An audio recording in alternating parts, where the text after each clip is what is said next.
This is entry 19 of Expedition Handheld. I'm Adam Patrick Murray. And I'm Russ Crandall. We'll be your guides on this journey of handheld gaming discovery. Buckle up, shut up, or I'm turning this car around.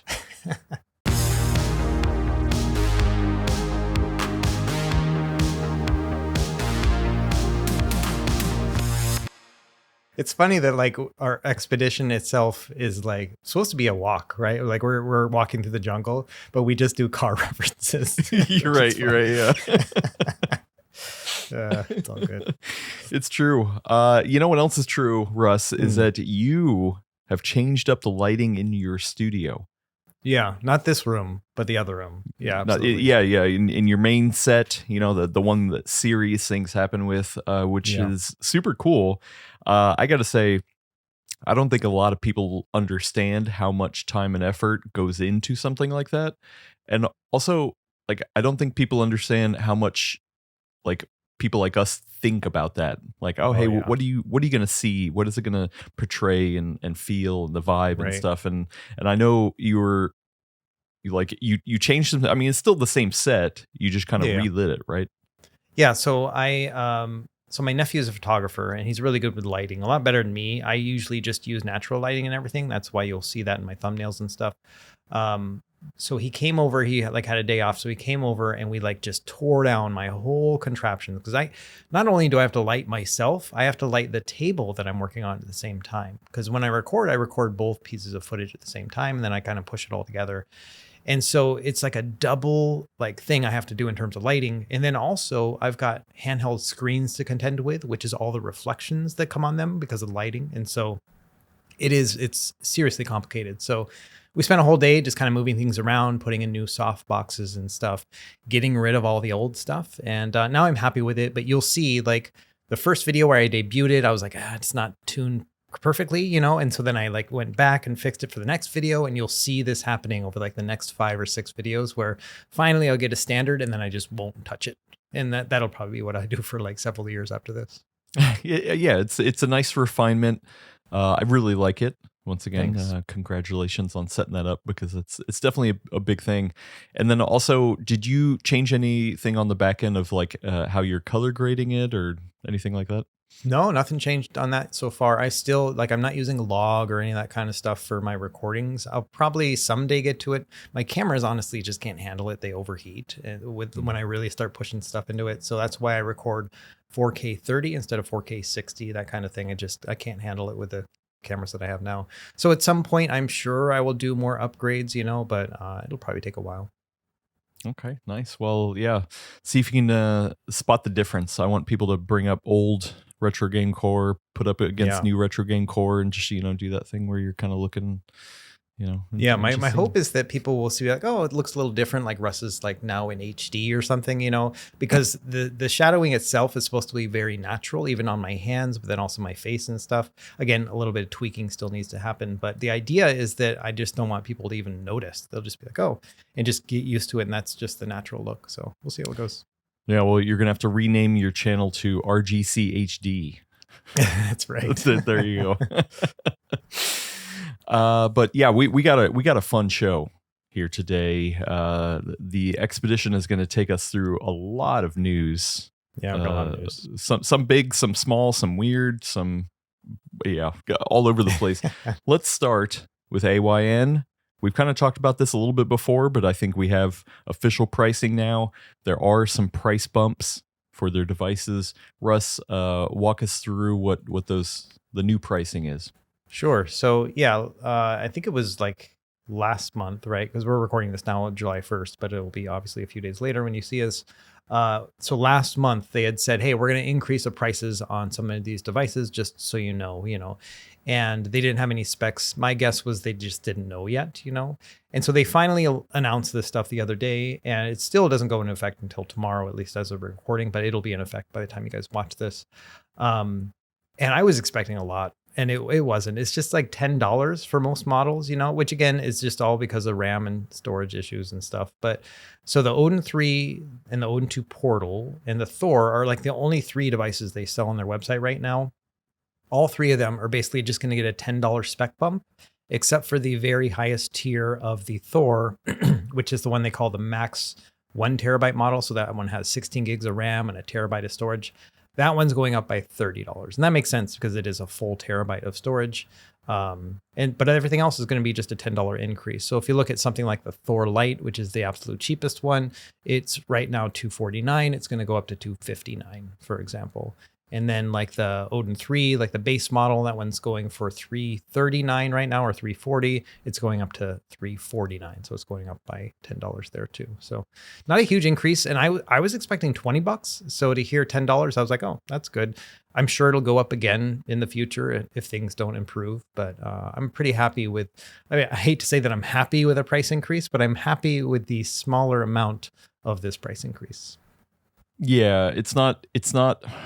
For me, it doesn't seem like something that would give somebody pause if they were just about to buy one or was, saving up the money to buy one. Like, right. It's not enough to be like, dang it, do I need to go look at something else? This is more like ooh, okay, well, this sucks. It's a little bit more expensive, but I'm still set on this device kind of thing.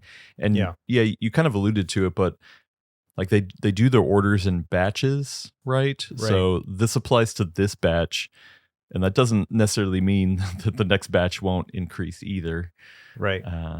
But, and they do these batches like monthly, basically. And I think right now they're looking at around a 2-month lead time for most of these devices in terms of when you order it and when you actually see it. They often will under promise, over deliver. And so you will often get it a little bit sooner than that. But that's just kind of the standard that we've seen throughout this whole year. Okay. Well, yeah. I mean, I guess sorry. My last question. I should ask you. Do you think this changes any sort of equation that if somebody was looking at a Thor or an Odin, that they should go look elsewhere with these new prices?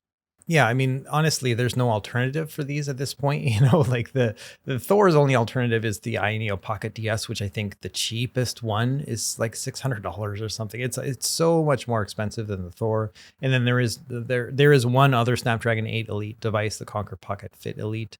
But again, pricing is much higher than the Odin 3. So these are still like the best value, plus I think best quality compared to those other Ayaneo devices as well. So there really isn't an alternative, but I agree with you that I don't think this is going to move the needle when it comes to pricing. I saw this and I was like, okay, well, this is what's required for them to stay in the black and not go into the red.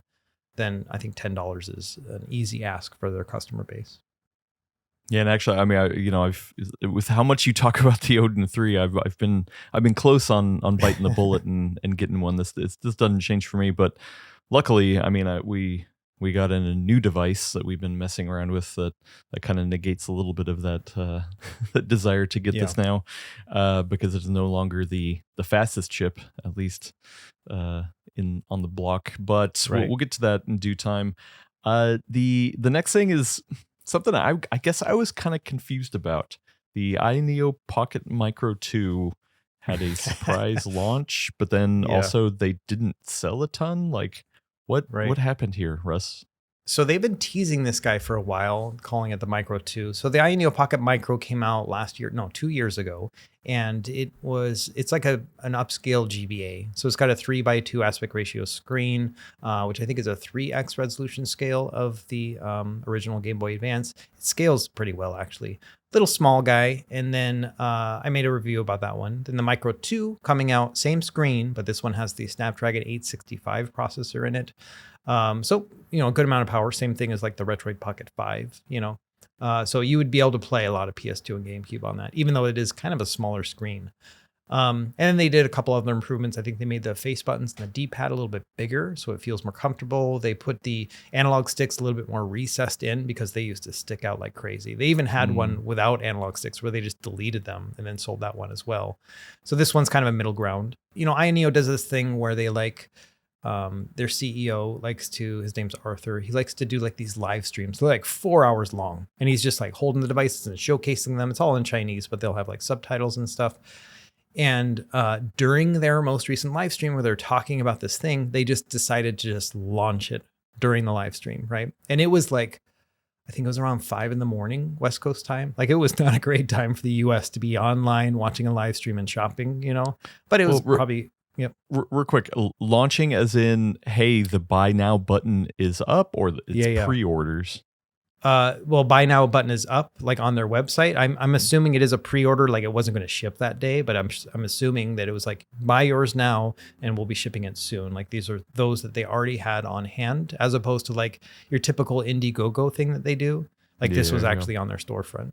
Wow. And so I guess people, I was sleeping. This is like 2 a.m. my time. So I was sleeping during this, but apparently people went online to buy and they were gone in minutes. And so then people went on to Discord to complain and stuff. And then their representative got on Discord to say, hey, it sold a lot faster than we thought. We sold 1,000 units domestically within a few minutes. And we only allocated 110 units for international users. And they were gone like in 2 minutes. And then they also said, well, these prices are so high now, like since making these things, that we can no longer afford to sell them at the price that we're offering, which is $239 was the starting price. And so they were basically like, yeah, this is the last you're going to see of these things and we're done, basically. As you can imagine, people were like 110 units for the rest of the world, like wasn't a very fair shakeout between the 1,000 units that they had for domestic sales. I mean, pricing is definitely changing very quickly for a lot of things, around electronics. But man, like, is it going to be that far out? I mean, because what do they do at that point? They either say, okay, well, we'll make more, but the price increases by who knows. So they even said in that Discord thing, I mean, credit to them for being transparent about this, as opposed to being like kind of opaque and obtuse about it. Like they literally were given the numbers, and they said that they expected to start at like $365 if they were to try to make more right now and sell them. So it is a big jump in pricing, and $365 for a Snapdragon 865 processor device is kind of crazy. When you can get Retroid Pocket 5 for around $210 or so. So this really just sounds like, oh, hey, we had a launch in mind. We had a certain amount of devices in mind, and they thought that this was going to be the level of interest, and they completely undershot it. Yeah, I feel like, if I was to be gracious, it almost sounds like they forgot to turn off the spigot on the domestic sales, and they all just got eaten up when they had planned on maybe doing like a better 50-50 split or something. Like that's my guess. But again, I have no idea. Like this is the amount of transparency we've seen is just the Discord messages. So nothing official from the company or anything else. Although I did see a rumor, I haven't got it confirmed, but there was a rumor I saw, maybe it was through Discord, that said that they are going to do like a survey or something to see if there is more additional interest in it, and then maybe base another order based on that. Even at that higher price, yeah. I mean, because that's the other thing is like, if there really is maybe enough interest in it, then why not go for another thing? I mean, I guess then there could be a problem where the interest, somebody says they are interested, but by the time it launches, something else changes, and then it's like, okay, well, we have a bunch sitting around. I mean, I guess the bigger thing for me that was also kind of, I guess I don't understand why this thing was so hot. Like, why were so many people interested? Like, I mean, it's a good looking device. Don't get me wrong, but I mean, there's so many devices that you can pick from. I mean, is it the 3.2 display? Is it the fact that it's like so much power in such a tiny little package? I mean, is it a love for the Game Boy Micro? Like, why? Yeah, I think it's maybe a mix of all that. One of the other things to factor in is that Ayaneo hasn't launched a device in a while. And so maybe there's like some pent up anticipation where people are like, oh, finally a new Ayaneo product. And so like, instead of the monthly, like, oh, I'm so sick of them dropping stuff all the time, maybe there was enough time where people are like, all right, finally a new one, let's grab it. Honestly, I don't love this thing. It's fine. Like the scaling on the screen is pretty nice, but it's so small when you're playing like 4:3 content on a 3:2 screen like this. So it is, it's just kind of in a weird spot. It's a little heavy. It's pretty blocky and thick. The start and select button, if you can see on your screen capture right here, is below the right analog stick. Oh, is that what that was? And it's like on an angled plane. So it's not even on it's on this weird, like diagonal. And it's the worst possible way you can hit the start button on any handheld I've used before. I think it's really bad. Other than, I guess, the Retroid Pocket 3 where they put it up top. That was always a weird one too. Is this the smallest device to have an 865? Yeah, it is. The Retroid Pocket Mini also had the 865 in it, but I think this is a little bit smaller, definitely more pocketable because it doesn't have ergonomic bumps. So it is kind of a neat little blocky handheld, much bigger. Like even though it has the word micro in it, it's not like the Game Boy Micro. Like it is a pretty hefty device, you know. Yeah. It feels almost like Ambernic sized, you know. And yeah, I don't know why people are going nuts about this one in particular. I woke up to an email from Ayaneo, and I was like, okay, cool. They're going to offer me a review unit. And no, it was just like, hey, we want to let you know this device is launched. Can you please send out a social media post letting everyone know it's available? And so I go online. I'm like, well, let me look at the pricing. And it had been sold out for several hours by the time I got that email, you know?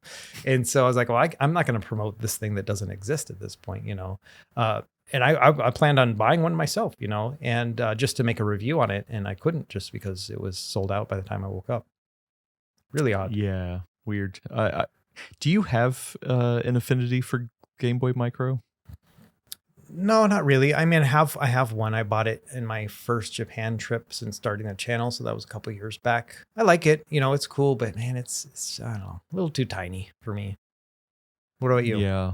Yeah, no, I never had one. I messed around with it, but like I need my handhelds way bigger than that. Yeah, I mean, I do like the idea of that much power in such a small thing, but yeah, I don't know. I can't imagine playing it for long stretches of time and not just being like, oh, I mean, because like really, I mean, I don't know. I don't have one in hand, but like, how does it compare size wise to the AYN Thor, like when it's closed? Kind of thing. So it's probably a little bit less thin. I'm sorry, as like total width, right? So it's not quite as like wide, you know. And thickness, it's less than the Thor, and then height, it's probably only like maybe 2/3 of that height. Yeah, so it's smaller. It's just like if you've ever had like an RG, like any of the Ambernic RG 351s or 350, like that overall size from like the 2020s, like early 2020s, like that's kind of that size. So it's pocketable, it's manageable and stuff, but it's not like it's not a form factor that's unique, I would say, in any way. You know, I honestly, like I mentioned, you know, like a gracious take on how they were doing things. My cynical take would be that they are so it's Mean Russ here. So my guess was that they were worried that the Retroid Pocket Nova was going to eat their lunch, because it's kind of a similar smaller one. And so they're like, let's just get it out now before the Retroid Pocket Nova sales go live and everything else. And so that was my other guess, is that they were trying to just basically get it out because they were worried that they weren't going to sell any. And then they ended up selling a bunch. Oh, because this is 3x2. It's got the same resolution. It's IPS, obviously, as opposed to OLED. Oh, okay. But it, like, the pricing, remind me, what was the pricing on the Nova? The Nova was around the same price, like $240. They were both about the same price. Yeah, you're probably right. They're just like, oh crap, like, right? Because the Nova is like several generations ahead in terms of performance. You know, with an OLED display, 120 hertz. You know, like all the bells and whistles. This one is very much so like a premium Game Boy Advance. And actually, looking at your screen here, it does say 4x integer scale of Game Boy Advance. So it looks great. Like playing it for GBA is really good, but a little bit overkill. Sorry, Russ. Correction. It says native 4x scaling for GBA Resolute. Oh, sorry. Is that Italian? I think that's the Italian version. Something like that. It's just a little bit of a typo there. That's fine. I love finding typos. Like, not that I haven't done typos myself. I do them plenty, but it's the translation typos that are really fun, though. Yeah. Okay. Well. Retroid Pocket Micro 2, we barely knew you. I think this is probably the last time we'll talk about it. Yeah. So. It's all good. I mean, if they end up making more and I'm able to get my hands on one, I'll probably review it just because I am a little bit interested just to see what niche it's actually filling, you know, because it is kind of unique, but we'll see. Okay, well, we got another weird story here. The TrimUI Brick Hammer Pro has had an update. We've kind of touched on this a little bit. Like when Steve Lin was on the show, he talked about it and especially was trying to figure out the pricing and stuff. But yeah, okay. What are the updates here, Russ? Okay, so there are two different models of this one. There's the Brick Pro, and then there's the Brick Hammer Pro U. It's got a U at the end of it. like a Wii U kind of thing. So the hammer one is metal. The Brick Pro is plastic. Let's talk about the Brick Pro first. So there's the TrimUI Brick, if you haven't heard already, TrimUI Brick Hammer. So these are like really small little handhelds, really nice screen with a good sharp resolution for being so small. The Brick Pro is just a bigger version of that. So it's got instead of I think it's a 3.2 inch screen, it's got a 3.95 inch screen, but same resolution, 1024 by 768. So it's like, it really is just a bigger, Big Daddy version of it with 2 analog sticks, but same processor and everything else. They're expecting to sell this one. It's hard with the pricing because TrimUI themselves can sell it directly, but they often will just give it to retailers who then sell it and then mark it up a little bit. So I'm looking at around $100-ish for the TrimUI Brick Pro. So that's the bigger plastic version. And that makes sense because the TrimUI Brick, the smaller one, usually goes like $60, $70. So a little bit more money for a bigger screen and 2 analog sticks. And that's really going to be about it. I think that the custom firmwares and all the other stuff that people have worked on for this is probably going to work. Maybe not day one, but eventually they will too. So that's always a good sign. So that's the Brick Hammer. So the Brick Pro. These are so confusing. The Brick Hammer Pro U is a metal version of the bigger Brick Pro that we were just talking about, but with a better chipset inside. So it's going to be Snapdragon G2 Gen 1. And there are so many of these G2-ish chipsets. This is the only handheld that's ever actually used this chipset. So this was like back, if you remember a few years ago, Qualcomm made a big announcement about how they were going to be making gaming-centered chipsets. And during that first series of chips, they even had a handheld that they had been talking about, and they called it like the Batarang, was like the name that I think The Verge gave it. And it was supposed to have like the G3X Gen 2 or something like that. Anyway, so all this is to say is that during that first initial like generation of gaming-based chipsets, there was the really low budget one, there was a mid-tier one, which is what the Razer Edge used, and then there was the high-end one, which I don't think anyone actually used. And so then they got overshadowed with like new ones that Ayaneo ended up using for some of their future stuff. So this one, the G2 Gen 1, is that low-powered Qualcomm chip that nobody ever used until now. So this is like a few years old. I don't know what it's going to perform at. Like they say it's kind of like a Snapdragon 768 in terms of performance. Even the Adreno like GPU is called the A21, which again is not one ever been used in a handheld before. So it's like, we don't know what the performance here is going to be. My guess is like light GameCube and PS2. Okay. And so, in a very stylish form factor. I mean, this not to compare it directly, but I mean, it does kind of look like an analog pocket, but with extra. It's got the sticks and some upgrades. And the thing about TrimUI is they always make like nice feeling handhelds. Like the buttons usually feel good. Like it's kind of feels a little bit cheap but upscaled, which is a kind of hard thing to describe. But so this one's gonna be metal with that chipset and the same screen as the other one. So that's same like 1024 by 768. It's a good resolution. A little bit under 4 inches in terms of overall screen size. And it's one that's going to be made out of metal. So it's going to be a little bit more premium feeling. And the looking at pricing for this one is around $200-ish is what we're looking at here. Yeah. That's kind of a big ask for this chipset because we don't know how it's going to perform.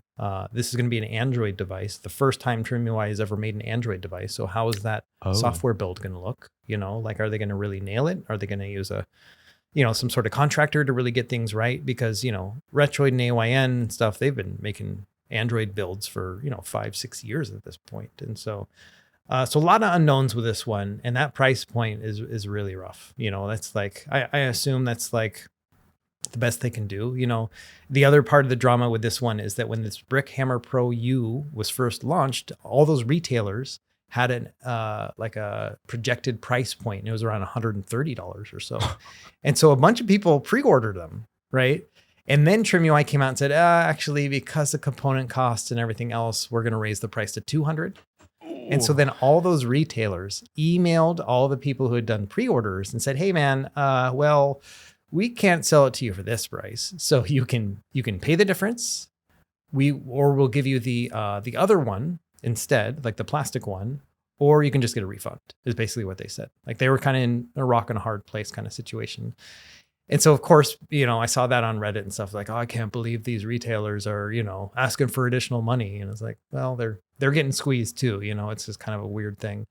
Sometimes you can get in early and you can be like, oh, price lock. But I don't think that these retailers can really do something like that. I mean, yeah.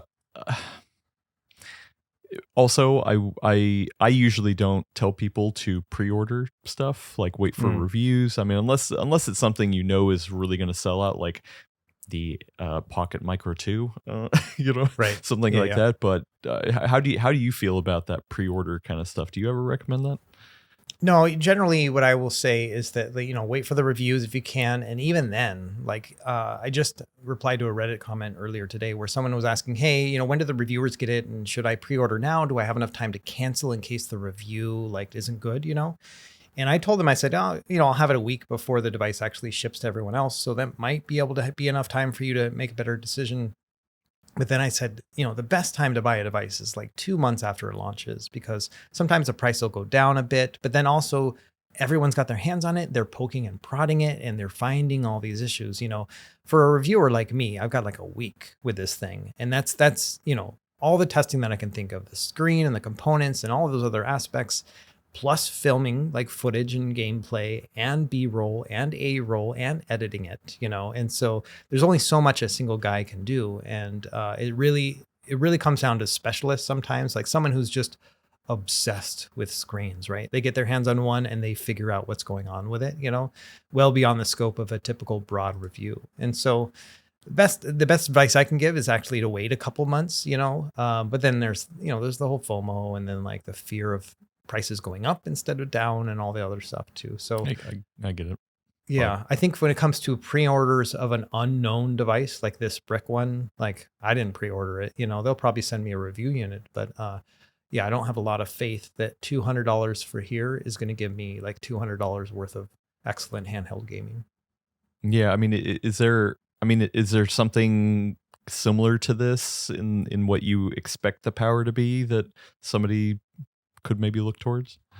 Yeah, that's the thing is with the vertical form factor, it's kind of unique, right? Because there aren't too many that are powerful and vertical. Mm-hmm. There's the Ayaneo Pocket Vert, which is kind of similar to this and also got a metal shell to it. But that's $300 or $400, so a lot more expensive, but more powerful. And yeah, the Retroid Pocket Classic is kind of still my go-to vertical, where it can play like GameCube and PS2. It doesn't have thumbsticks, so that kind of can get in the way. But that goes for $120, $130. So that seems to me like a safer bet right now, and it's got an OLED screen. And so, yeah, there's a lot going on there. It's one of those things I'll probably dig deeper into if and when I get a review unit and see whether or not this has got value to it. Sometimes the previous TrimUI Brick, I really like that one. It was around $50 at the time. Now it's up to 60 or 70 because of just regular increases. But they made a Brick Hammer, which was the metal version of that one. I wasn't so hot on that one. I was like, it's just a metal version of the other one. It's now heavier. It gets warmer throughout the device because it kind of works as a heat sink, So I wasn't so hot on that one, but that one has been very, very popular. And so that was one thing I was kind of interested in. Is I thought, no one's going to really care about this. And it turned out everyone did, Interesting. Okay. Yeah. I have no experience with any of these TrimUI pieces. They feel good. Like I mentioned, the buttons are nice and clicky. I have a soft click to them. It's very satisfying to use these things. But I don't know. Part of its charm is how small it is. So I'm just a little bit less interested in something that's just as big as some of the other ones. Interesting. Okay. Also, speaking of surprise launches, OneXPlayer, hot off the heels of us talking about the OneXPlayer X that came out at oh yeah. Sorry, numbers. That we talked about it. We saw it at Computex. We talked about it. You got to see it at the headquarters in Shenzhen and stuff. And then all of a sudden you put in the show notes that OneXPlayer has another Intel Arc G3 Extreme handheld, and you can actually order it right now and it'll get here before the other device. Yeah.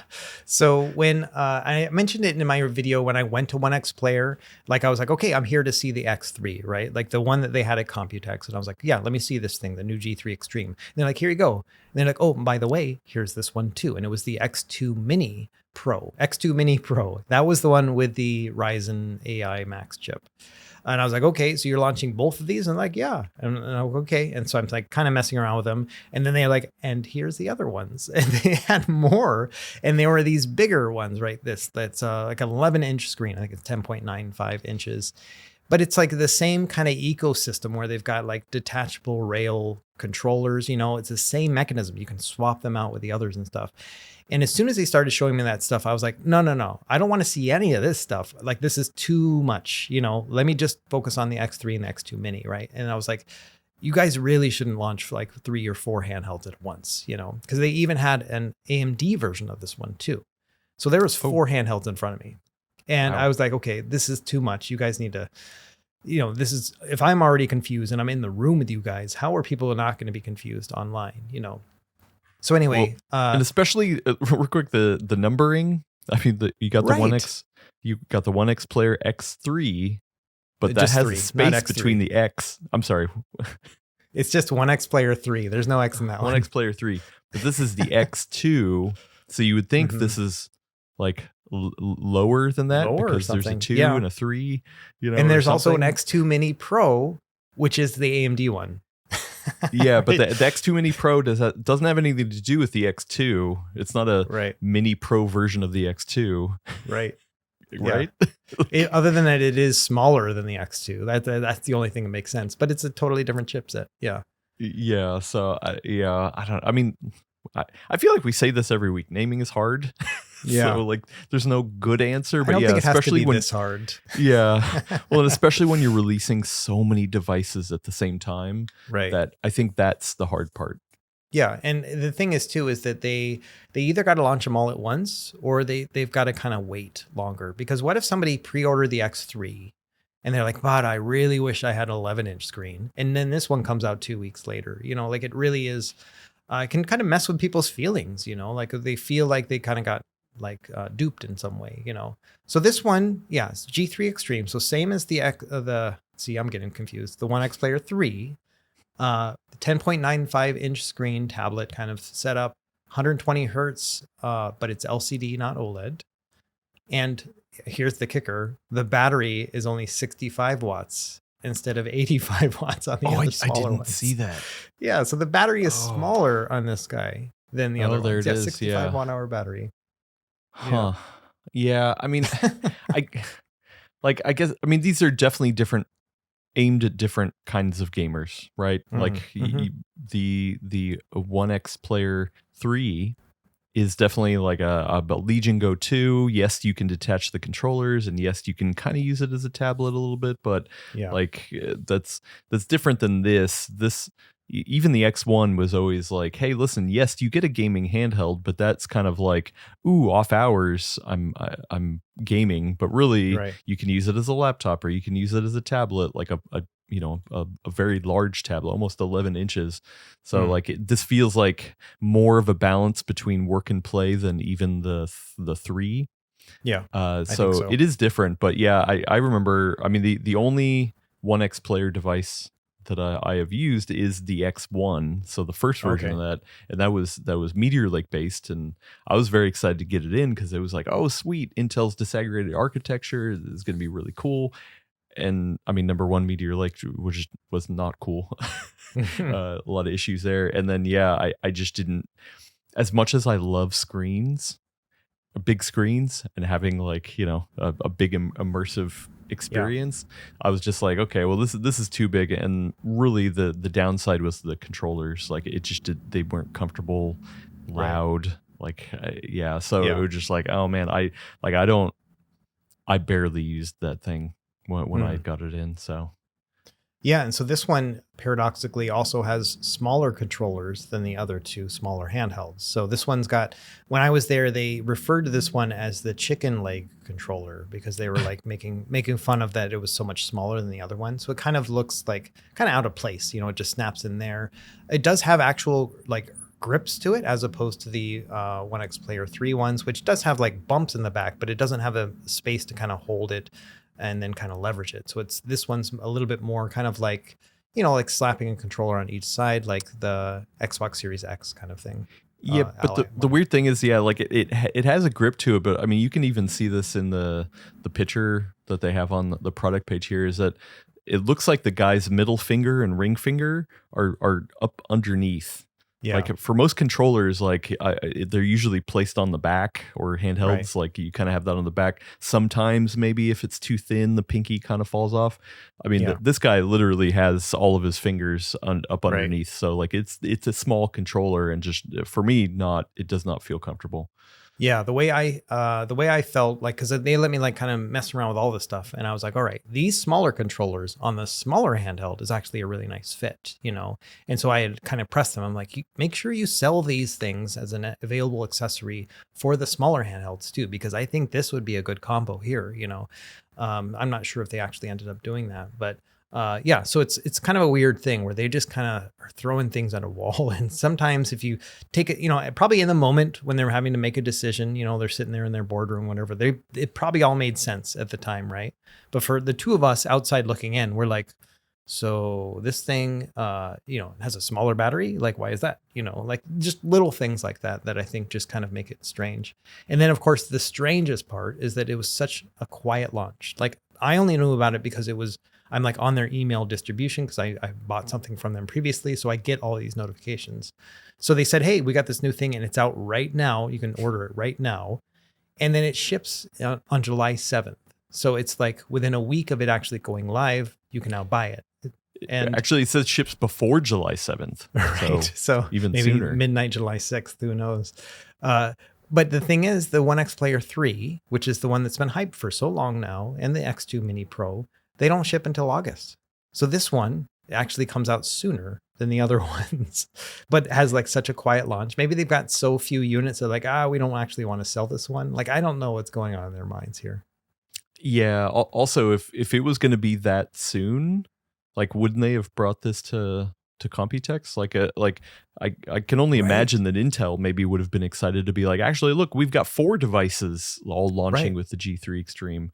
You know, like more designed. Like, I always hear this from companies, you know, it's like, oh, look at all the design wins we have. That essentially means here's how many products actually have our processor in them. Right. And so, like, I would think they would want to kind of show that off. So yeah, really, really weird.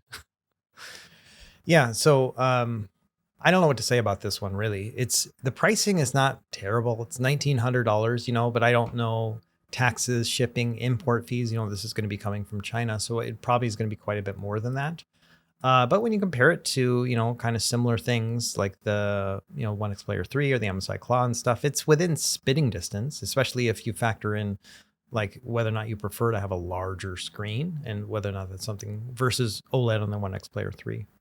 Yeah. Also, the pre-order, at least right now, says a limited time gift of free controllers, the magnetic keyboard, and the protective bag, meaning that they'll probably sell that, you know, separately for a different price. So, I mean, like the bundle right now, like, it doesn't seem bad, but yeah, you really gotta want that form factor, and I do feel like gaming has to be kind of secondary.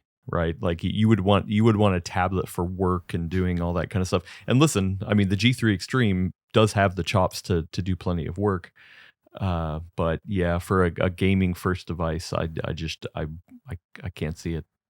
So. Yeah, I can't imagine this is going to be as popular as the other ones. I mean, the other two are on Indiegogo, so you can actually see how many people are backing it. This one's on their webpage, and so you can't see how many people are buying it. But it's got to be smaller numbers, I guess. Well, there is a little tracker here, and I've seen this before, and I do wonder how accurate this is. But right now it says 185 customers are viewing this product.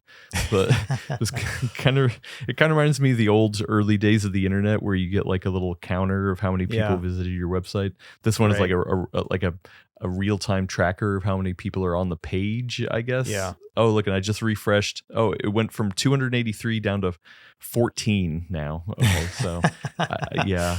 Who knows? I mean, to give you some insight, when I went to OneXPlayer, like they've got a web guy sitting there, like it's his job or her job to like make the website and stuff.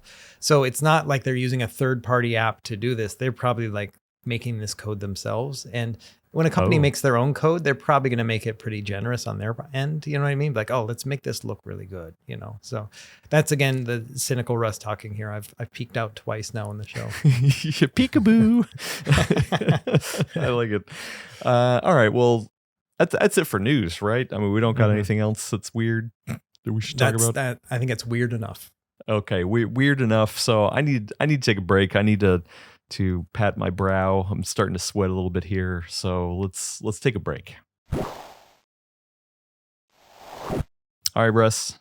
I'm feeling good. I'm feeling ready to dive into our pockets because we have a big device in our pocket, and we actually have the same device. Well, we do. Okay, it's not the same device because we don't have the same pocket. True. It's the same model. That we both got sent to us, and it is the Lenovo Legion Tab Gen 5. These were sent out by Lenovo. Funny enough, I saw Lenovo recently for a pre-briefing kind of thing, and they were talking about how they were sending us these tablets and how you had already just bought your own Gen 3, or was it Gen 2? Yeah, Gen 3, yeah. Gen 3 and had done a video about it. That one had just posted, and they were like, yeah, I think he's going to like the nice upgrades in this. So like it is kind of interesting that you've been using the Gen 3 lately, and then all of a sudden, boom, here's the Gen 5. So yeah, what are your first thoughts? Yeah, I even took the Gen 3 with me to China. You know, I was like, this is my little tablet. I mostly use it for watching movies and stuff, but it's so fun and nice, and battery's great. Gen 5 is interesting, and it fell out exactly as you mentioned, you know, where it was like, I finished my video, and then all of a sudden I got an email from them like, hey, you want a loaner unit of the Gen 5? And I was like, yeah, because in my Gen 3 video, I was like lamenting how expensive it was and how I didn't want to pay for that, you know. And so, yeah, lo and behold, it showed up while I was in China. So I came home, been messing around with it. And I had a unique perspective too, because I was like, all right, so as a Gen 3 owner, like it's now on the Gen 5 to convince me so much that I want it, that I'm going to buy this one instead. You know what I mean? So it's like at a different threshold for me. And yeah, I was really impressed with some of the stuff. Number one thing is that it's got a micro SD card slot, which the Gen 3 does not. So you can actually... Oh, it didn't? Yeah, so you can actually expand storage beyond 256 gigs. So that was a really big thing for me. Yeah, actually, and real quick before I forget, what was the price that you paid for the Gen 3? Because you got it on I got a some sale, discounts. right? Yeah, there was a sale on the Gen 3, plus I was able to use like a military discount. That's one of the cool things about the Lenovo store, at least in the US, is like if you're a first responder or a nurse or a teacher or a student or military, then you can just put in your credentials, and it's like through a third-party app called Verify ID or something like that. And then they'll give you an additional discount on top of that. So I ended up getting mine for, even though it retails, the Gen 3 retails for $550. That's with the Snapdragon 8 Gen 3 in it. So same as the Steam frame. I got it for about $370 after the sale and after the discount. So it wasn't bad. You know, it's still kind of expensive, but you know, when you compare it to like an iPad mini, it's actually much cheaper. So yeah, not quite half the price of this one. But definitely, I mean, those are two different buying decisions. That's like, okay, is the Gen 5 worth over $200 more? And that was like my whole thing in the Gen 3 video. I was like, there's no way that a micro SD card slot and a better processor is worth double the price. And so that's when I was like, I'm going to go with the cheaper one. Okay. Well, are you eating your words now? No, so I mean, spoilers, like my video will be out the same day as this comes out, you know, but it was basically the same thing where I was like, it's really great. And very good, but it's not enough to like push me over the hump. And the crazy thing is too, is that even though the Gen 5, which has that Snapdragon 8 Elite Gen 5 in it, which is like the most powerful Qualcomm processor that you can get on Android right now, it goes for $850 retail, but there's a sale right now for 4th of July weekend, and it's down to $700. And then you can apply those discounts again. And there's another discount on there because it's like on the Lenovo store, they're like, hey, you're spending a lot of money. Here's another $15 off because you're spending so much money, you know? So between that, the military discount, and then the sale that's happening already, you're looking at, gosh, what was the price? $540-ish or so after putting it all together. Or maybe 640. I'm sorry, 640. It was like 640 or so. So a little bit more than the retail price of the Gen 3, basically. Huh. Yeah. I mean, number one, that's weird that, I mean, this is a brand new device. So like putting it on such a steep discount so early feels weird. I don't like, do you think this is like one of those tricks where they're like, oh, hey, it's on sale, but they actually elevated the normal MSRP piece to make it look like it's on sale, but this was actually the price they wanted to sell it at all along? Yeah, it makes me think that maybe if they're able to do a sale already, then it makes me think that they just got a lot of overhead. Like they've got a good profit margin where they can do stuff like this, you know, like they, instead of making, you know, hundreds of dollars off of every unit, they're just going to make a little bit of money, or maybe they're losing a tiny bit. You know, I don't know what's really going on, but yeah, it's a big discount, way bigger. Like it leads me to think that I don't suggest anyone buy it at $850. If they can do that price right now, are they going to be able to do it in the future? You know, that's one of those things where I would definitely keep an eye on it.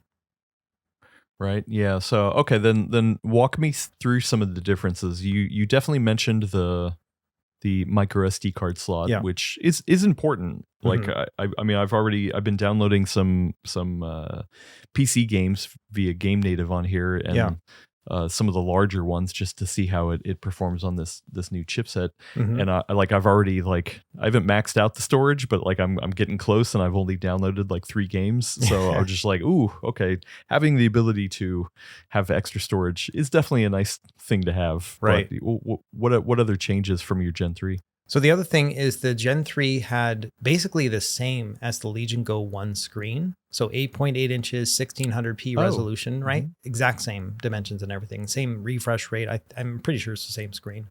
This new one, same size, same refresh rate, but a higher spec resolution. Like they just crammed in additional pixels. And now it's like a crazy number. It's like, let me pull it up here. 3040 by 1904. Yeah, like so unconventional. Isn't that such a crazy resolution? So instead of 1600p, it's now 1904p. So, also, here it's marked as an IPS. Yeah. So instead of IPS, your Gen 3 was an OLED, and it dropped down to an IPS? No. The Legion Go 1 screen was an IPS. Not the Legion Go 2. Okay. Yeah. Sorry, I heard you say Legion Go 2. Okay. Yeah, Legion Go 1. Yeah, so it's always been IPS. It's a good screen though. I mean, you've probably seen that already. It's nice and vibrant. For IPS, it's really good. Yeah. Right. A couple other things they did new is the RAM is still 12 gigabytes, but now instead of LPDDR5X, it's LPDDR5T. And so I had to look that up. So T is turbo, and so it's like 13% faster, basically. Yeah, according to SK Hynix. Right. Okay. Yeah. Wow, 13% overclock. Okay, great. And then the storage spec is also improved. It used to be just UFS 4.1, and now it's UFS 4.1 Pro, which again, I think is probably just some sort of speed thing. I wasn't able to find a good difference. Yeah. And then the battery is way bigger. So the battery was 6550 milliamp hours, or maybe 6440. It was one of those numbers. So around 6500-ish, which is not bad. Okay. This one's now 9000 milliamp hour batteries. So it's like, that's a big jump. And it's only 10 grams heavier. So I don't know. Yeah, I was about to say, what's the size? Because I mean, you same have the exact size. Same exact size. Yeah. It's just a little heavier. It's just like 10 grams heavier. You can't even tell a difference when you hold them. Yeah. Wow. Okay. That's impressive. So they really just packed this thing with more stuff. You know what I mean? And it's the micro SD card slot that's the big thing. And then, of course, the new chipset, you know, that Snapdragon 8 Elite Gen 5.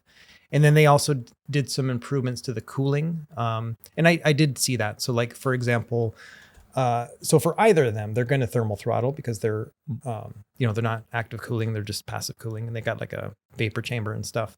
And so in the Gen 3, when I do like 3D Mark, when I really push it around the 12-minute mark, it starts to throttle pretty bad. On the Gen 5, it throttles around 17-minute mark, and it doesn't throttle as bad. Okay. Yeah, and actually I'm looking on the Lenovo website right now, and the Gen 3 is actually on sale I'm assuming that same 4th of July sale down to $420. Yeah. And so if you apply another discount, it's around the same price that I paid for it a couple months back. Oh, okay. Okay. Yep. Yeah. So interesting. Well, yeah, I mean, here's the thing. I definitely want to dive into the performance stuff, but I guess the first I want to talk about just like the actual usability of it. Like you mentioned the Gen 3, you took it to your trip, but you mostly just watched movies with it, so you treated it like a normal tablet. You didn't play any games on it, did you? No, because I brought my Odin with me and I was like, oh, I'll just play games on that and then I'll use this. So that way I'm not like draining the battery from anything else, So it was kind of like the little tablet was so small, throw it in with everything else, use that for movies, use my phone for like books if I needed to, and then use my Odin 3 for actual gaming. So I didn't use it for gaming. I could have, but I really just wanted to kind of use it as a single use device, and it worked out great. Okay. And do you, I know you made a video recently about attachable controllers. I think the main ones there was like 3 GameSir and then the Razer Kishi. Yeah. Right. So yeah, like these 2 guys. Yeah. So these are like the main, they're called the X5 line of devices. So there's the X5S. This is the Bluetooth one. So you can just slap this one on the back. There's the X5 Lite. So this one actually has a USB-C port. So you would plug that in and then use that. So this one doesn't have a battery. It just kind of pulls a little bit of power from the device itself. And that's it. And then, the Razer Kishi I don't really like. So that was the other reason, is I didn't want to overpack because I was going to be gone for 3 weeks. And so I didn't want to bring an additional controller when I already had a gaming handheld I was bringing. So that was one of the reasons why I didn't use it for gaming as well. So yeah, I just got this set up yesterday. What are you using to play with it? Like controller? Well, so right now nothing, because I don't have any of the attachable controllers. So I mean, I was hoping to ask you like what you think I should look into. Right. I did. I thought I had gotten one of the Kishis in, but this was like a couple years ago. I'd have to check at the office, maybe in storage. But I did notice the V3 Pro. And the Pro XL or whatever are those the ones that you're referring to? So there's several. There's the V3 Pro XL will work. I think I was using the Ultra in my video. The thing is that your regular Razer Kishis aren't big enough. They won't expand enough to be able to go around the tablet. So you have to specifically get the tablet minded ones, which I think are the XL and the Ultra line. And to be honest, they're fine, but I still do prefer the GameSirs, especially because of price. I mean, you're looking at like upwards of $200 for those Kishis. The X5S is a $50 GameSir controller. The one with the USB-C is $35. Like I can't in good conscience recommend anything else besides those just because of the price point, The other thing that, the other elephant in the room is the big guy. So the G9. So this is the one that will slot in and actually turn it into a handheld. This is from Lenovo themselves. Yeah, so this is a Lenovo accessory, but only available in China because this tablet's really big in China. It's called the Y700 there. And so I bought the newest controller, the 2026 version of the G9 when I was in China. It's about $100. And this is actually made by GameSir, which is crazy. So it's like the same kind of similar feel and stuff. That's funny. But it feels good and chunky, or like really comfortable. It's kind of like it basically turns into a Legion Go S is kind of what it feels like. But it's like over 700 grams when you have them together. So it's like heavier than a Steam Deck when you have these two really? Yeah. And does it have battery in it? Extra battery? No, it just pulls the battery from the device itself. Yeah. Huh. It's just heavy and chunky. So you're talking about options in like the $50 range, the $100 range, and then whatever the V3 200-ish line is. Yeah. So I mean, the thing is, I've never used any of the GameSir stuff, and to tell you the truth, like you say the $50 thing is like, oh yeah, that like it's so great what you can get for that. Yeah. But for me, like I'm somebody who buys expensive controllers because I'm not a keyboard person. I'm not a mouse person.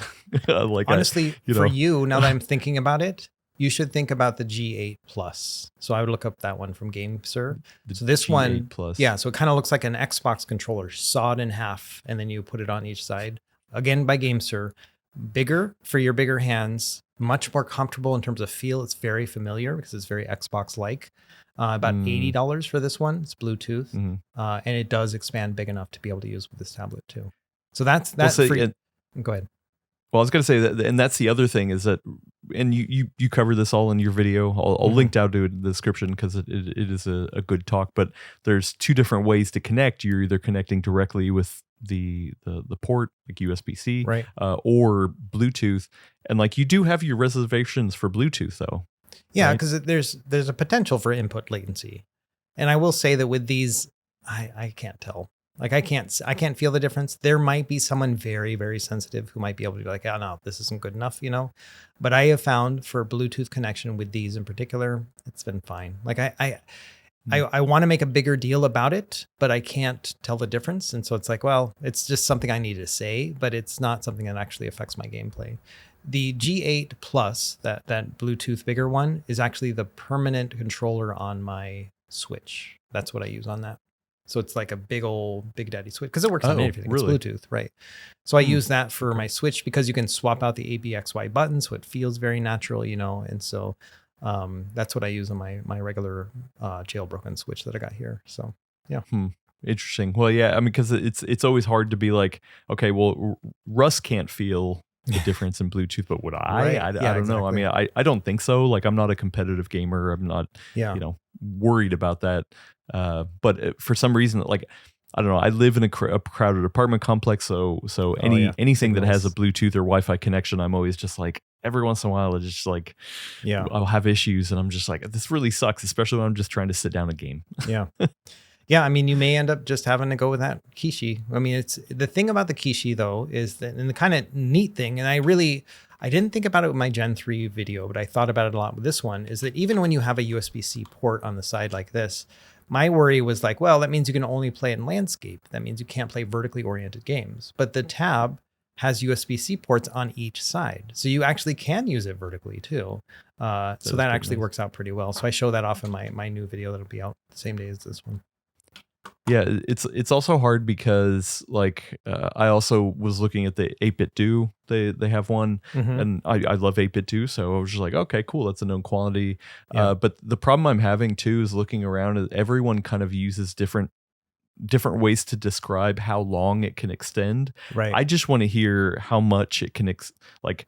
What's the widest device that you can put in there?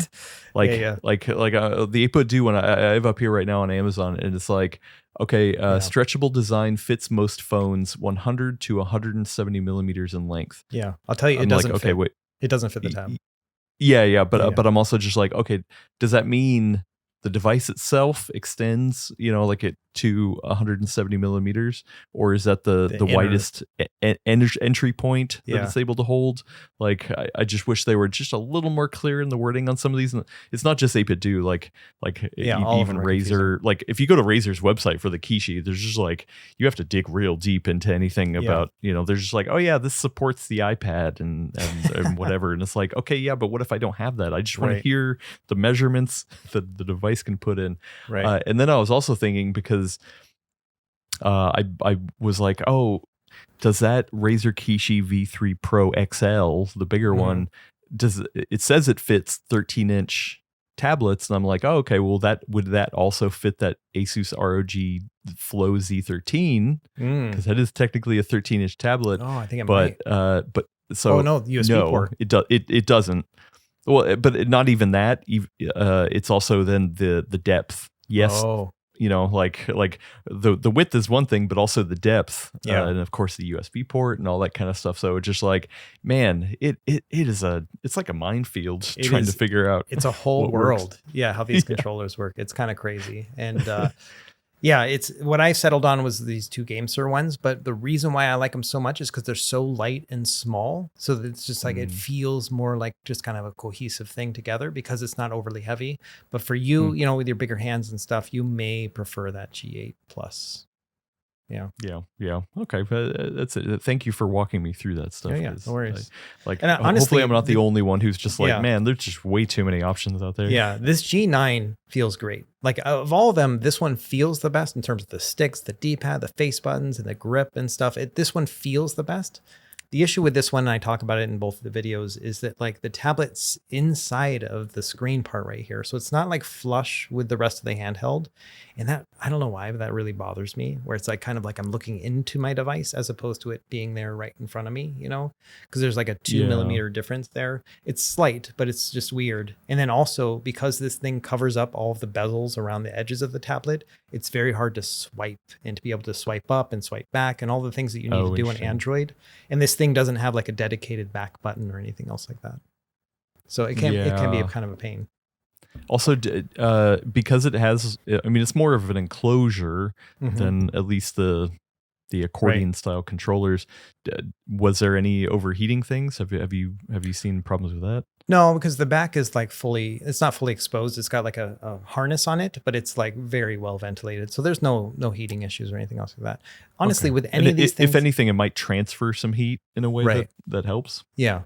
I mean, all of these controllers, that's the best thing about them is that the tablet itself will get hot as you're using it. You know, I think I did some like radiant testing on it, and it wasn't too bad, like 39 degrees Celsius kind of thing. So it's like warm, but not like scalding. But with a controller attached, you're never going to actually touch the tablet. And so you never really feel that, which is kind of neat. Yeah. Okay. Yeah. Well, and I'm trying to look on AliExpress right now too, and it looks like you can actually order it. Let's see. And what's right now the $106 on the 4th of July weekend sale. There you go. Free shipping. Hey. Delivery. Oh, yeah. Okay. So just make sure there's the G9 and then there's a G9 2026. So the G9 2026 only works on the Tab 5, that one that you have, and it has clicky buttons and D-pad, and the older version has membrane buttons and D-pad.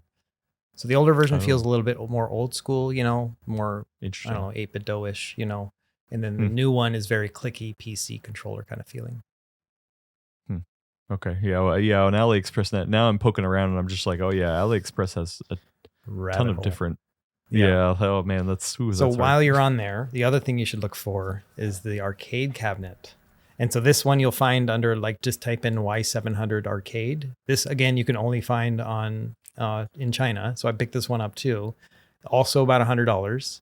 And it just slots right in. You just slot it in, you just connect it with USB-C, and it works so well. Like I thought this was so stupid. I'm like, oh, I'm going to get this thing. It's going to be a dumb thing or whatever. This is the highlight of my review. Like, I'm like, this is actually so fun. You know, the device is so powerful that you can throw any arcade game you can think of, put in a heavy duty shader, and it looks beautiful on this little thing. It looks a little cheapy. I mean, it obviously is not the same as like, you know, a real arcade, but man, I've been enjoying this so much. The buttons just work, you know, like with RetroArch and stuff. I didn't have to do any sort of new configurations or anything. Literally just pop it in. And then the other thing I was doing was you can pull off the marquee at the top. So you can pull this guy off, and now you can actually set it in vertically too. So you can play vertical, whatever, DS games, arcade games, and all that kind of stuff. It needs some support on the back because it'll like kind of flop around. And so what I've been doing is taking the marquee and then putting it behind it like this vertically to kind of hold it in place. But interesting. Yeah. Wait, does this plug in via USB? It's got USB-C pass through, so you can charge and play at the same time. You don't have to. Okay. But it's not Bluetooth. It's not Bluetooth. It's full direct connection. So it's no latency or anything. And then if you're going to be playing it vertically, because the vertical port is not as powerful as the other one. So that one actually does need power. So you have to use USB-C pass through if you're going to play it vertically, but not if you're going to play it horizontally. Interesting. Okay. Yeah. Well, and yeah, this thing, I mean, at least on AliExpress, I'm only looking at one listing. Maybe there's other prices, but it looks like this thing clocks in at $115. And okay, this one says it's on sale for, you're saving $225 that it was originally $340. Oh gosh. No, come on. That's some price manipulation. Yeah, I got both of mine, the G9 and the arcade thing were $100 each in China. So anything above that is just a markup, basically. And there are multiple versions of the arcade cabinet. There's the really colorful one that I have, but there's like a King of Fighters one and some other game like has it on the paneling and stuff. I liked the one that was just kind of really colorful and nondescript.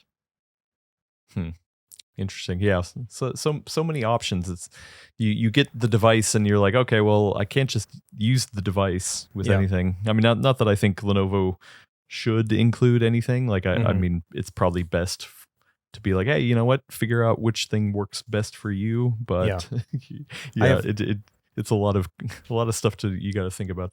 I've got one more accessory that will lead us towards the next part of the conversation, which is like performance and stuff. So this thing, I'm going to show you the box.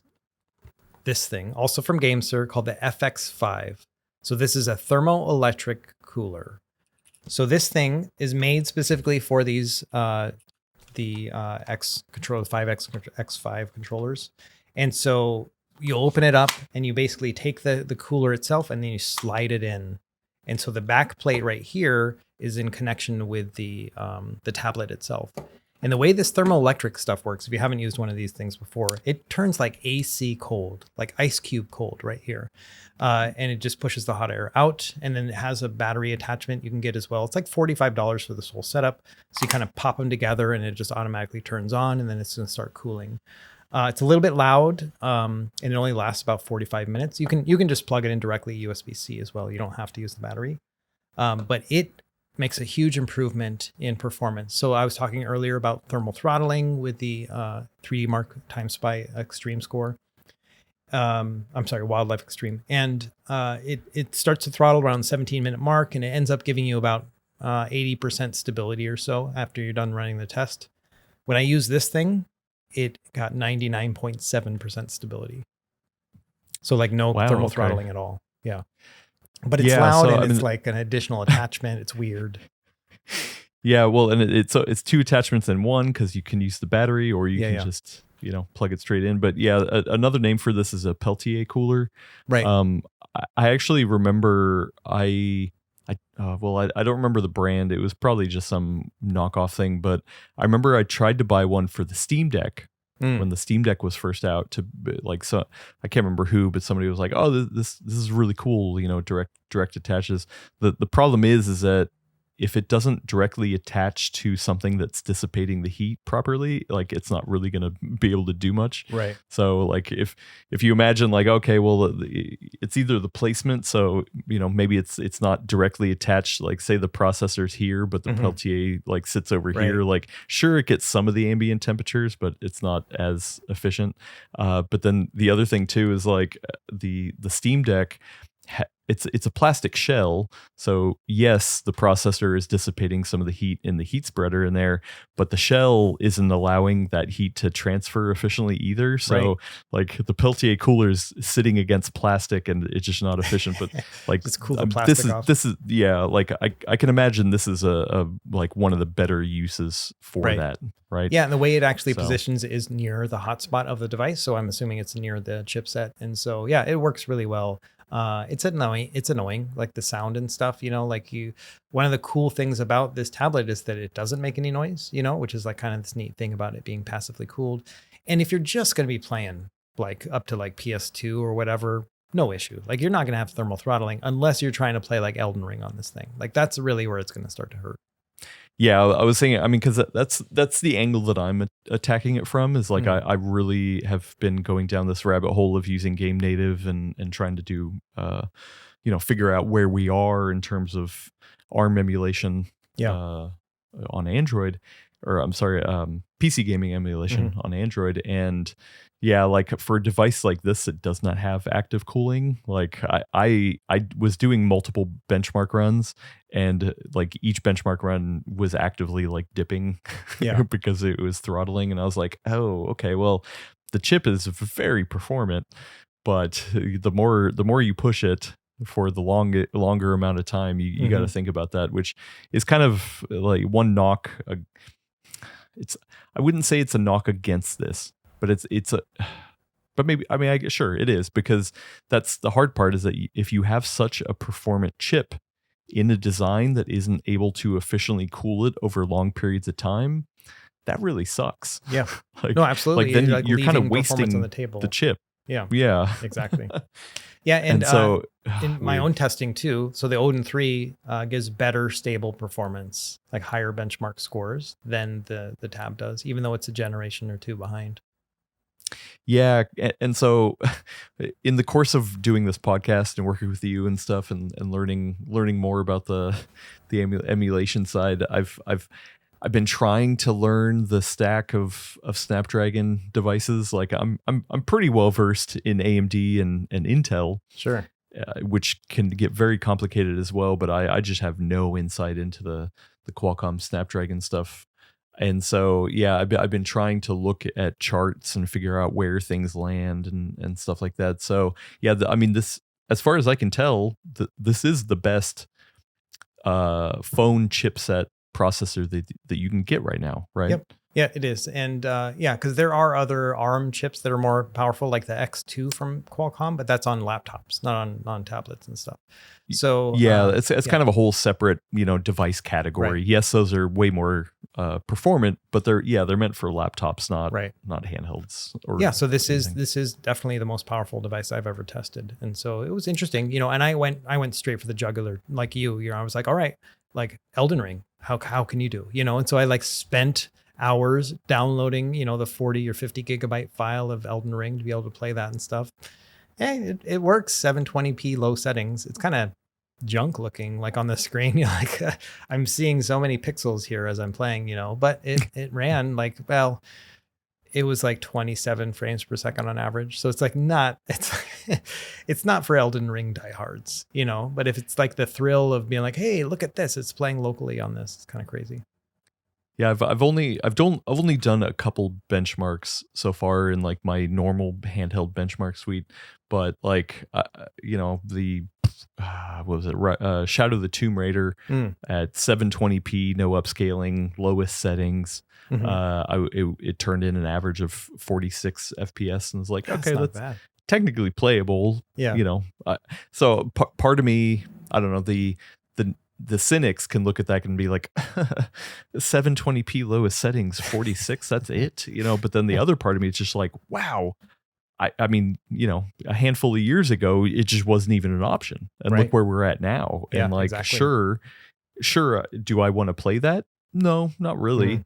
Or at least not that game. I mean, there's plenty of other games that will work well, but like in a couple more years time, like, will we be laughing anymore? No, I really don't think so.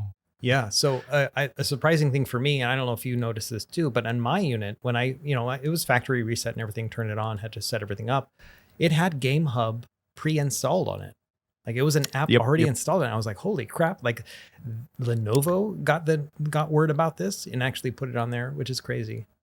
It must be some integration with Lenovo for sure, because I actually have a Lenovo laptop in right now that I'm doing testing because it's Wildcat Lake based, and that actually came in Windows pre-installed. Game Hub did. So oh wow, that's crazy. Yeah, yeah. So I think that like Lenovo just puts that kind of as their default package installer. I think it's probably maybe a partnership with because GameSir owns Game Hub. Right. And GameSir is also the person that made their controller. So maybe they've got like a deal with like, hey, we'll make your controller for you. You're going to put Game Hub on your tablets, some sort of scratch my back, I'll scratch yours kind of thing. Maybe. Yeah, maybe. Yeah.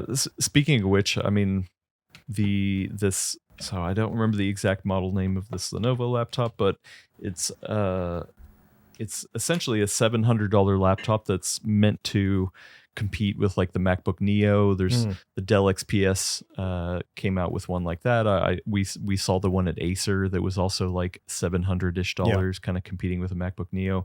Oh, here we go. So it's the Lenovo IdeaPad Slim 3. So my colleague on PCWorld, Mark Hockman, has an article up, kind of a review of the laptop, not from a gaming perspective. It's just more of a work kind of thing, because this is not a gaming laptop. But they also sent me one because I was like, hey, I really want to get this processor in because this is Wildcat Lake. So this is essentially the lowest end of the new Intel Core Ultra, not Ultra, the Core Series 3. So Panther Lake is what's in most of the devices. The G3 Extreme is based off the Panther Lake technology. This is Wildcat Lake. That's the code name for it. It is still on their brand new cutting edge 18A node, which whatever you don't need to know it other than like it is very advanced processing. all the bells and whistles, but this is like the cheapest version of that. And I did ask Tom Peterson when I interviewed him at Computex, I was like, hey, do you think we can see Wildcat Lake in any handhelds? Because it is meant more for that $500 to $700 ish range. And he was just like, what? Wildcat Lake, huh? Can somebody tell me what that is? Like, it's just not really on their radar, and for good reason, because I was doing some benchmarking, and this thing performs like a thin and light laptop did like 4 years ago. Or I should say an expensive thin and light laptop, like, maybe like a $1,700 laptop from 4 or 5 years ago. I mean, sure, you could game on it, but this is before all of the goodness that's been happening with the Arc line. So it's just like Intel HD graphics. So it's more like, you could play 720p games on it, kind of thing.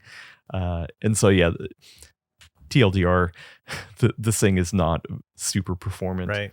That would be fun if it was in a tablet, or not a tablet, in a handheld though, because we don't really have any sort of Intel budget handhelds. They've always been kind of pushing their higher end stuff. So, and it's interesting too, because the Tab 5 is like kind of close in performance too. Yeah, well, and that's the thing, is that I think the reason why Intel can't really compete at that price point is because the Qualcomm based devices can compete at better price points, right? Yeah. The Odin 3 is cheaper than this Gen 5 tab, and you're saying it because of the throttling stuff, like it actually performs better. Like, I'll tell you what, like, you're not going to be able to get something that cheap than the Odin 3 that's Wildcat Lake based. Yes, it's the cheapest thing that Intel has, but on top of that, it's the efficiency too, and like all that kind of stuff. So, Intel is not claiming Wildcat Lake to be a gaming part. I'm not saying that. It's just my professional curiosity is figuring out, like, okay, what can the lowest end of the stack do? And that's why I really think like the future of sub $1,000 handhelds is going to be ARM based. And so I'm invested in looking at the game native stuff to see where we're at now. And sure, it's a mixed bag, right? Still very nascent. But in the future, it's only I think it's only going to get better, and it's just going to continue to eat Intel and AMD's lunch at the lower price points. Yeah, I mean, that was my main takeaway of the Tab 5 when I did my wrap up and stuff, was like, hey, it just needs time to cook, like it's so new, there's so many things moving, like emulator, like, cause I tested all of those like experimental new emulators on Android. So Xbox 360, Xbox original, PS3 and stuff. I tried to play all those as much as I could. And the performance was better than I'd ever seen on an Android tablet, but still not what I would want to actually have installed on my machine and actually play on, and so it's still got some ways to go in terms of just that, compatibility and everything else, and I think that optimizations with game native in particular will probably just keep improving. I don't think anybody on any of these teams, game native and all the other emulator teams, they probably do not have this Tab 5, and so they're not testing on it, they're not troubleshooting and stuff, so it's just a matter of time, I would say. There's a lot of parts out there, and I mean, you already alluded to how it compares to the Odin 3 and the what is that? It's called the Dragon Wing Q8. Yeah, Q8. Thank you. Which is their Snapdragon 8 Elite. Yeah, and my main conclusion was just like, hey, this isn't doing anything beyond what I can do on the Odin 3 already. And even maybe that Tab 3, like I'm just going to play my lightweight games on this regardless, even if it's got more power to do it, like it's not quite worth taking up all that storage space and everything else. So, yeah. Except for if you want something that's a little bit more mixed use, right?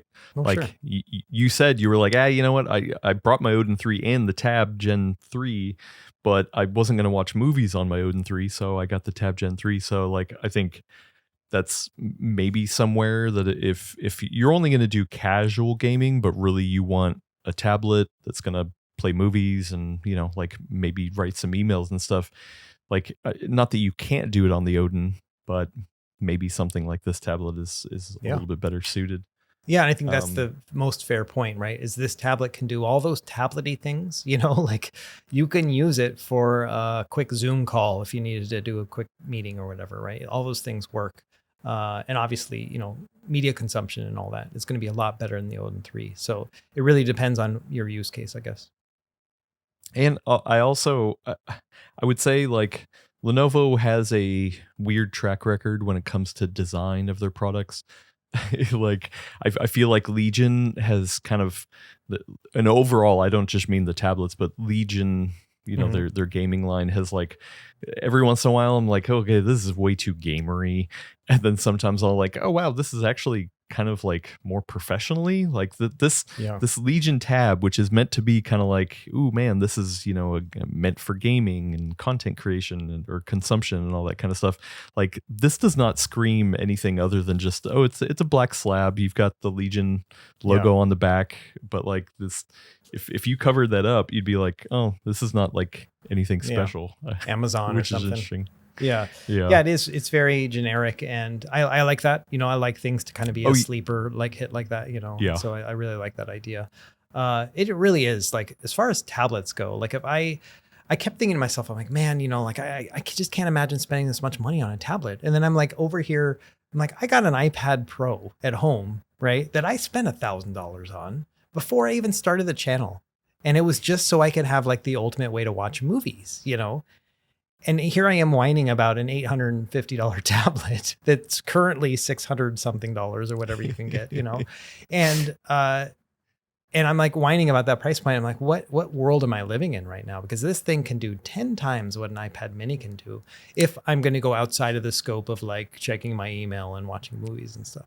Yeah. I mean, I have not used an Android tablet in a while.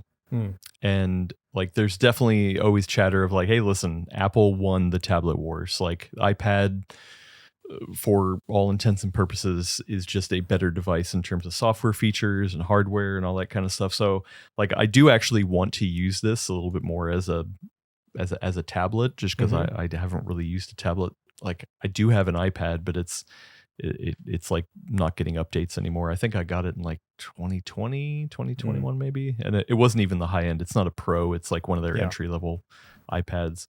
And so that's the other thing is if this doesn't really keep up as just a tablet, but then also in terms of gaming, it just doesn't keep up as well. Like, yeah, it is a little hard. Right. Yeah. It really is going to come down to, I think, time, where it really comes down to is like the gaming on it in particular. It just takes some time. I mean, I just did an Odin 3 6 months later review because it was like, it needed time. Now it's had time and it's a lot better than it was before. And so these things kind of happen, naturally. And I agree with you too. Like if I was just going to be using tablet stuff, then the iPad, I would say, still wins that war. Like if I'm going to be reading an article or like reading a comic book or browsing the web, I'd much rather do that on an iPad than an Android tablet, just because of the feel and stuff. But I it's kind of splitting hairs at that point because, the Tab 5 can also play Switch games, and things like that. Yeah. Well, I mean, but there's always something to be said about the getting into the Apple ecosystem, right? Like they're really good about getting people hooked in and being like, okay, well, I got the phone, might as well get the watch, might as well get the iPad, might as well get the MacBook, like, and I'm not saying that's a good thing. I actually do not like Apple products. Like I would still probably rather have this, even if it is a worse device. But yeah, there is something to be said about that. They do that very well. I agree. For sure. Yeah. Speaking of using something for a bit and changing any sort of thoughts and feelings, we're a week later from digging real deep into the MSI Claw 8EX benchmarks and testing and all that kind of stuff. Do you have any new little tidbits? I know it's just a week. It's not like a long-term review kind of thing, but anything new that you've noticed? Yeah, the big thing for me is, I'm in such a weird position because I got so many handhelds, so many different ways to play games and everything else,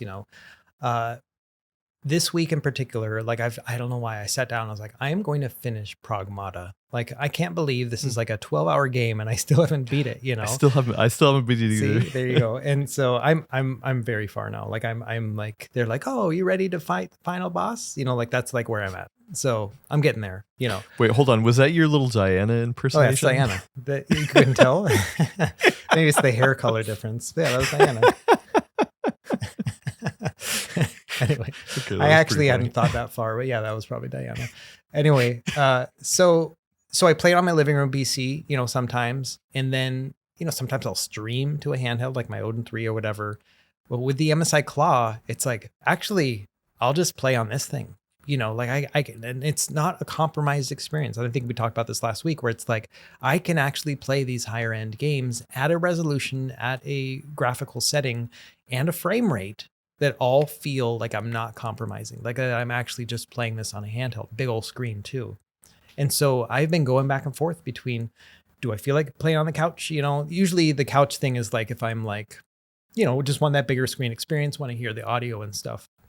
But then other times at night where I'm like, hey, throw on a TV show, maybe something I've already seen, and then just have that playing, and then play through that. And so it's like kind of a double thing that I like to do sometimes. And the Claw is such a good fit. Like I am enjoying it more and more. Like I'm just like, wow, I usually will use a handheld PC for lightweight games. I'll play my like coin pusher game, rack coin, or I'll play, grind survivors or vampire crawlers, like all these that are kind of mindless games. But now it's like, no, I'll just play Pragmata. Like I'll just full on play a real like AA, AAA kind of PC title. And so that's what I really been enjoying about it so far. It's just kind of that power that we have there. What about you? Right? Yeah. I mean, there's still so much to do with it, and test out and things like that. I still haven't watched Carrie's video. I want to see his deep benchmark movie length feature film. Yeah. But yeah, haven't got around to it. But I mean, I think I'm pretty close to saying this. Like this could be like a replacement for a living room PC kind of thing. So like I do have a PC that I built for my living room. It's Bezite based. It's got a 7800 X3D and a 9070 XT. So, like really high end PC hardware. If I were, I guess I haven't spec'd it out recently how much it is, but it's probably like $2,500 if I had to guess. Like, I mean, it's not like I was trying to build something budget. I was trying to be like, hey, if I had a living room PC, what would it be? Sure. But I've been using the combination of this MSI Claw 8EX with that Gigabyte Aorus AI box, the 5060 Ti 16 gig AI box, which is around that same price of $1,500 or $2,500 probably when you put those together. And yes, the PC is way stronger, but man, it is like I feel like I'm so close to that future of having an eGPU where it's like, no, you know what? Sure, it's less powerful overall, but I can detach it, play it in handheld mode. But then when I put it in the screen, I plug it in and I get access to my big screen. And I know, I mean, it's a lot of money, like just to have that kind of thing. But like, this is the first time where I felt that future could be possible. And $2,500 now, and a huge asking price to do that is overkill. But hopefully in years to come, if prices come down and more power comes in the future, like that equation, I could see a future where that equation makes sense for more people as well. The only thing I've really bumped up against is that maybe I talked about this last week or maybe I didn't, but I found a game that will not play on the eGPU. And that is the new James Bond game, the 007 First Light. Yeah. And I forgot that Gigabyte has they actually have an application that will try to, that you actually get to say, hey, here is something a game I want running. Can I force it onto the eGPU? And I even downloaded that piece of software and did it, and it still didn't work. So like there still are some snags in terms of eGPU support, and I haven't gotten around to installing Linux, and I'm bracing a little bit for the Linux support for eGPU stuff as well. But man, I could see a future where once again I just have a handheld that I dock. The next step I want to do is be like, okay, well, how could this actually do work? Because I mean, plenty of people are like, oh yeah, I plug this into an eGPU and this is just my work machine kind of thing. Like I think Carrie does that, right? He docks the GPD Win Max. Yeah, Win Max 2. Yeah.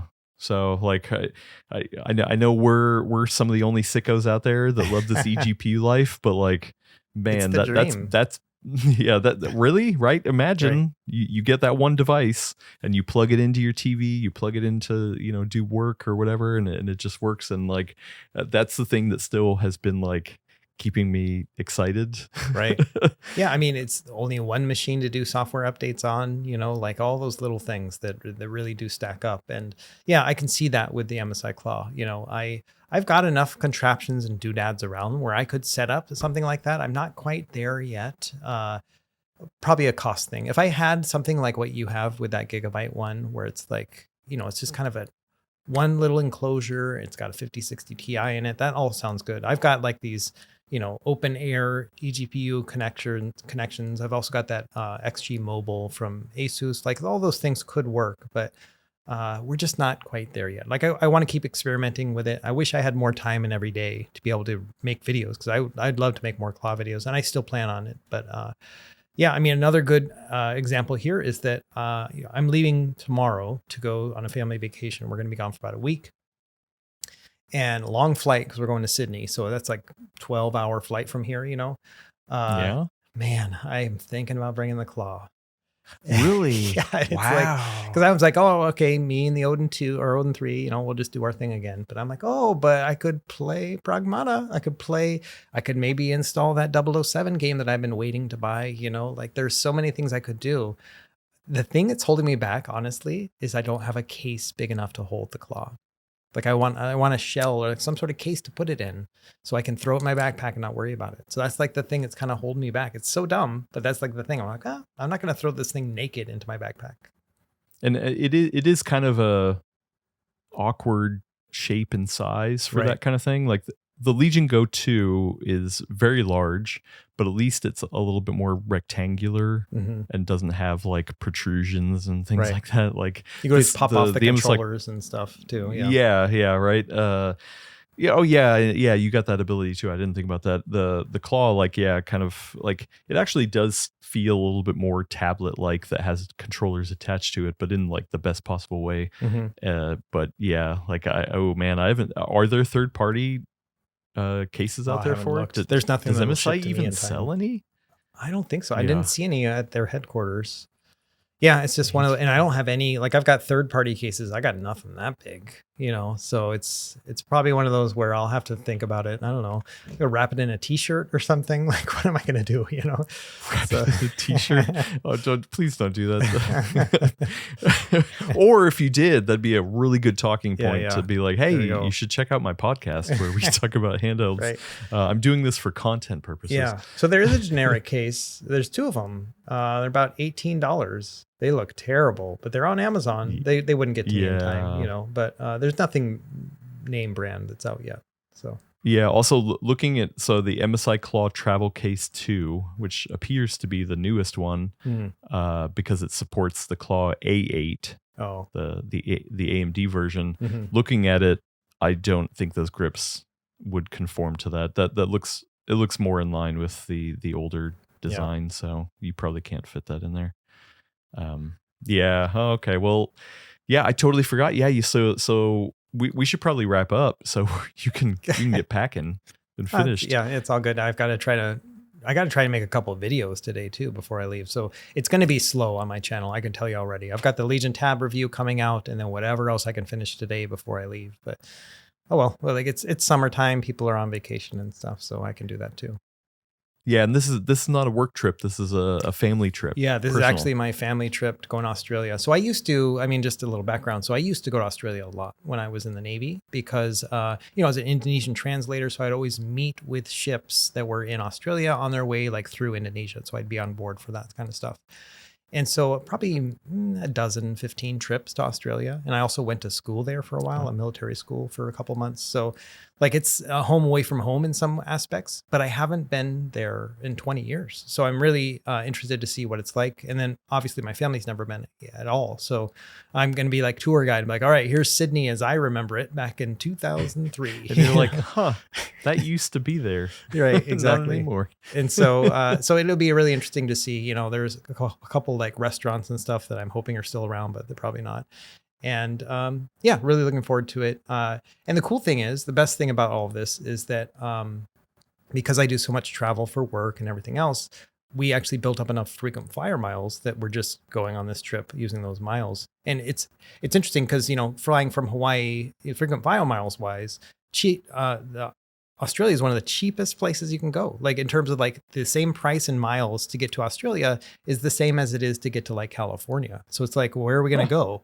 Obviously Australia. So yeah, really looking forward to it. Just having a week of, I'm probably not going to make like a travel video or anything, just kind of relaxing and enjoying and that kind of thing. Okay. Yeah. That's what I was going to ask, like any content that you're going to get out of this, or you going to fully disconnect? No promises, but yeah, I don't plan on making a video. I usually will just, if I see something interesting, I'll film it for a few seconds, you know, and if I've got enough of that, then I'll put it together into a video, but no priority for that. Well, at least, you know, I'm going to try to always talk about things here too. So yeah. And I might try to find some retro game stores if I can. I've kind of done a little bit of searching on Google and stuff. So that might be something I could do, you know, just see, you know, get an Australia region game or something. So I feel like I always hear that Australian prices are just like real bad. Yeah. Yeah, I think it but is. They're like, bad. yeah, we always get the shaft when it comes to pricing. Right. Yeah, I remember when I was going to school there, I brought my GameCube with me and took it over. And I swear, either I could use games or I can't remember, but I feel like I shopped around for games, like to try to buy GameCube games there. And I was like, I'm not buying any of this stuff. Like this price is so high. And so we just played, it was 007 Nightfire is what we had, which was like, oh, I forgot about that. Yeah. So that one had 4-player split screen, like multiplayer. And so we were like basically reliving GoldenEye days and like on my little hotel TV. And we had like, so the school I went to had also like Australian military and stuff. And so those guys would come over and we'd all drink and we would just play 007 and we'd wreck them. And it was great. Yeah. All right. Well, we'll have to catch up afterward. I want to hear what you end up taking. Do you end up taking the Claw? Who knows? Who knows? We'll have to check in with Russ. And that means also you won't be on next week's episode. So I got to find another guest. Russ, why do you keep ditching me? You know, like this is what, the third episode out of 19 that you're not coming into. I feel like that's actually pretty good specs. You know what I mean? I'm here for 16 out of 19. You know, that's quite a bit. Yeah, but I hear 19 out of 19. Like, come on. That's true. That is very true. Yeah. This is probably just going to be how it goes. I would say this is probably a good ratio for now, you know, just because of all the traveling I like to do and stuff. I mean, the best part was we got to travel together. And so we were able to do some on the road, which was good stuff too. Yeah. That was fun. No, I'm just teasing you. Yeah. Have fun. Go take some time off. And I will hopefully call up a friend to come to next week's show. If it works out, this is somebody that is both close to both of us, and it's going to be exciting and it's going to be fun. So man, I'm excited. Yeah, I can't wait to listen to it. Yeah. All right. Well then, yeah. Hey, listen, rest up, relax. Actually, you know what? You are about to go on an even bigger expedition, so you really need to rest and pack for all that kind of stuff. Is there anything you're going to do specifically to ready your body for the next expedition you're going on? I'm gonna have to load up my Legion Tab 3 with, you know, the first 2 Crocodile Dundee movies to kind of get ready, you know. So that's what I'm planning on doing, you know, just making sure I'm ready for all that stuff. So you're like, oh, this is like a historic movie. It's a documentary. It's called Crocodile Dundee. It's about Australia. It's all I need to know. Yeah, exactly. Okay, nice. Cool. Well then, Russ, we will see you on the other side. Please bring some shrimp from the Barbie back and we'll eat it on the next episode. Nice. Until then, yeah, get down the link in the description. Head over to the Full Nerd Network Discord channel. We have a lovely folks over there talking about handhelds and PCs and Linux and all that stuff. If you have a question, put them down in the dash questions channel, and we will hopefully read them on a future show. I know we actually do have a lot of questions we should get to, so hopefully we'll make some time in the future to answer those. We have a video version on YouTube and Spotify right now, but we're on anywhere you can find podcasts. Russ, you have a fantastic newsletter. I got to tell you, it's like I feel like it's the right length. Oh, thank you. For this kind of stuff, and it always has little nuggets of information. Nice, beautiful. Yeah, it's a lot of fun to write. I do that every Saturday night. I'm gonna have to write this one on the plane, I think, tomorrow. So we'll see. Nice. Okay. Well then, thanks everybody. You've been great so far. Rest up. We'll catch you on the next expedition. See ya. Bye, everyone.